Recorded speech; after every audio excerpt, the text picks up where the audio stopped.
The rain had just stopped when Daniel Carter and his 9-year-old daughter, Lily, stepped out of the taxi. The glow from the tall windows of Victoria's house spilled across the driveway, warm and golden, but it didn't feel welcoming. Inside, laughter rose and fell in waves, but as soon as they walked through the front door, it was as if someone had pressed a mute button. Heads turned. Eyes slid over Daniel's worn jacket and Lily's simple dress, then darted away. The smell of perfume, expensive food, and polished wood wrapped around them, but it did nothing to soften the chill. Victoria stood across the room in a sleek red dress, holding a glass of champagne. She didn't come to greet them. Instead, she gave Daniel a quick, sharp look and turned back to the crowd. Her smile was wide, but it was for everyone else. Daniel put a hand on Lily's shoulder, keeping his voice light. "Come on, kiddo. Let's say hello."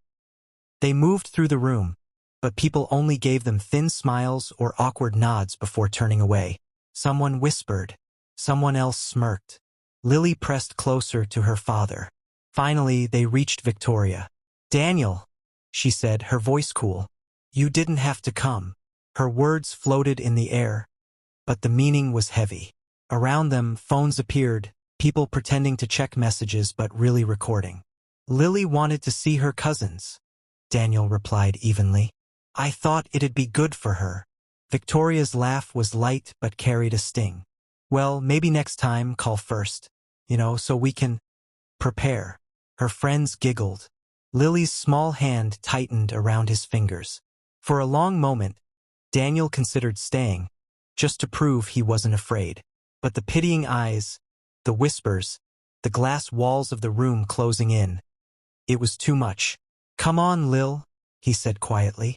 They walked out, every step followed by that strange silence. By the time they reached the driveway, a video was already being uploaded, the caption cruel. The next morning, Daniel and Lily sat in a nearly empty diner, sipping hot chocolate. He unfolded a letter, its paper old and soft. "This came last week," he told her. "From a lawyer. Says your great-uncle Harold left us his house." Lily's eyes widened. "A house? Like a real one?" Daniel smiled faintly. "Well, more like an old one, but it's ours." She grinned anyway. The drive took hours. By the time they turned down a narrow road lined with leaning trees, the light was fading. When they saw it, Lily's mouth fell open. The mansion stood like a giant shadow against the sky. Tall windows cracked, vines crawling up the stone walls, shutters hanging loose. The iron gates groaned as Daniel pushed them open. The air smelled of rain and earth, and somewhere far off, an owl called. Inside, dust floated in the beam of his flashlight. The floorboards creaked under their steps. Peeling wallpaper curled away from the walls, and cobwebs stretched like silver threads across doorways. In the grand hallway, a chandelier hung crooked, its crystals dulled by years of neglect.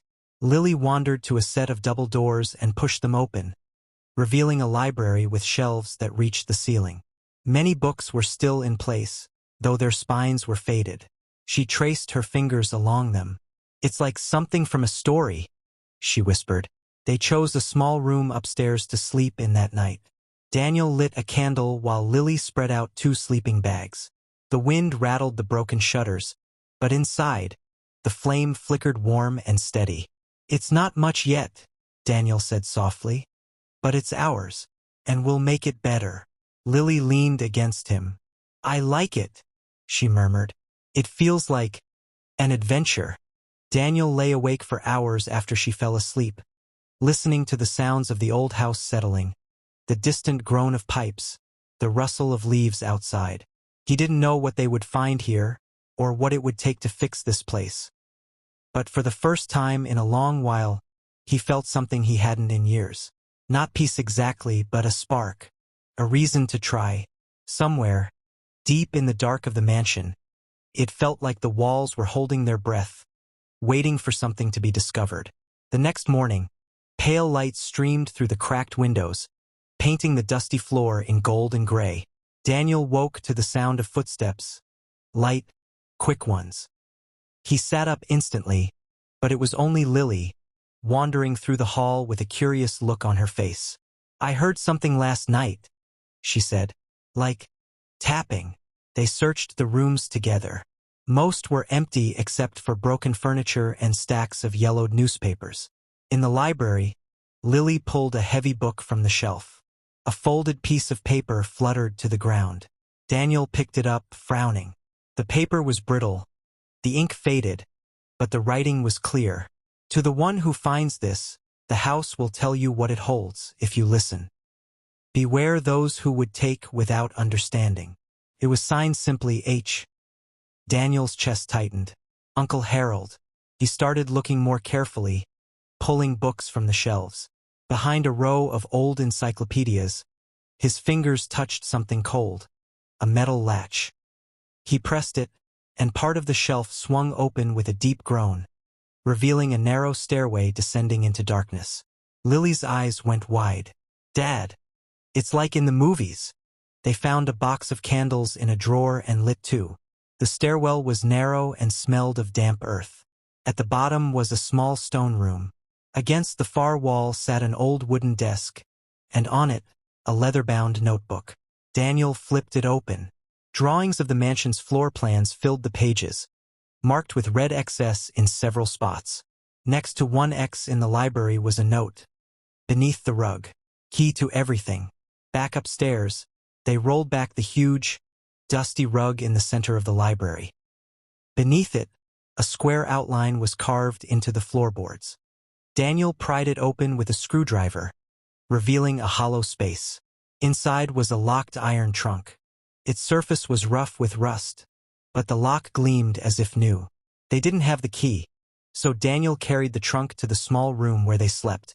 That night, as the wind moaned through the broken shutters, he sat staring at it, wondering what it could hold. Lily leaned on his shoulder.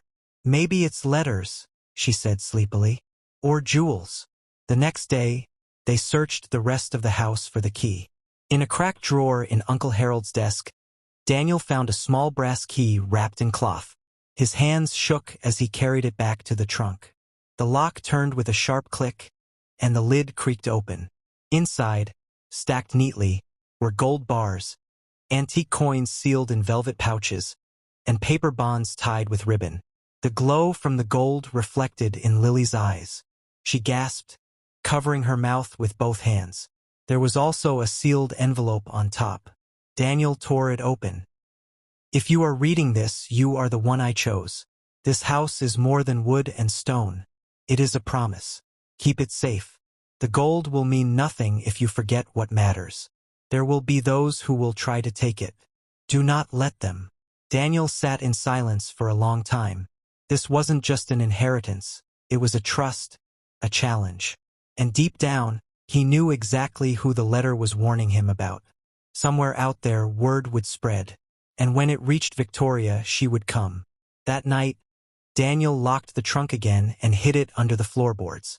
But as he blew out the candle, he couldn't shake the feeling that the battle for this house, and for Lily, was about to begin. It happened faster than Daniel expected. Only 3 days after finding the gold, a black car rolled up the cracked driveway. Daniel was in the yard, pulling weeds from the overgrown path, when the door swung open and Victoria stepped out, dressed in a sharp gray coat.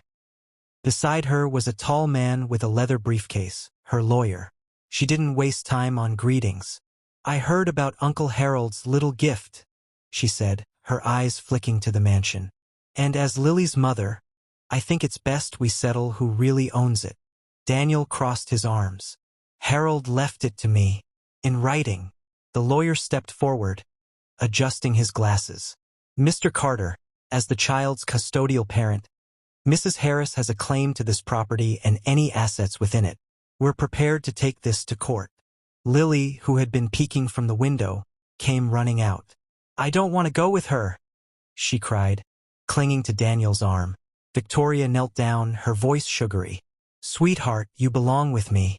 You'll have your own room, new clothes, anything you want." Daniel felt the words like a knife. "She already has what she wants," he said quietly. "Me." But Victoria didn't leave. That week, papers arrived, summons to court. She was suing for full custody and claiming the estate as community property from their marriage. The media got wind of it. Headlines screamed about the broke soldier who struck gold and the wronged ex-wife fighting for her daughter. Strangers online took sides. Daniel's lawyer warned him it would be an uphill battle. She has money, influence, and the image of a perfect mother. We need proof she's not what she claims. Determined, Daniel hired a private investigator. Days turned into weeks. The investigator brought back photos, documents, and witness statements. Victoria had been lying about raising Lily alone. She'd taken government aid meant for single mothers while living with a wealthy partner. Worse, there were testimonies from neighbors who'd seen Lily left alone for hours when she was younger. In court, Victoria sat in a sleek black dress, smiling sweetly at the judge. Her lawyer painted Daniel as unstable, a drifter living in a broken house. But when the investigator took the stand, the room shifted. Evidence piled up, fraud, neglect, lies. Then it was Lily's turn. She was small in the witness chair, legs swinging. The judge asked softly, "Where do you feel safest, Lily?" She took a breath, holding a folded piece of paper.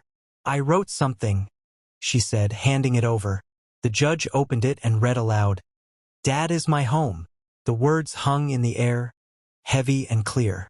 Victoria's smile faltered. When the gavel finally came down, the ruling was in Daniel's favor. Full custody. The mansion and its contents legally his. Victoria left the courtroom without looking back. Months later, the mansion was no longer a ruin. Daniel had repaired the roof, cleared the gardens, and filled the rooms with light. On the wide front porch, he and Lily sat painting. Her canvas showed Uncle Harold, smiling beside a tall house, with a small figure holding hands with a man. In the corner, a woman stood far away, almost faded. Daniel looked at it and smiled. "Looks like home," he said, and for the first time in years it truly was. The gold had saved them in one way, but the real treasure had always been there. In the way Lily's eyes lit up when she laughed, in the way she trusted him, and in the quiet promise he'd made the day she was born, to never let her go.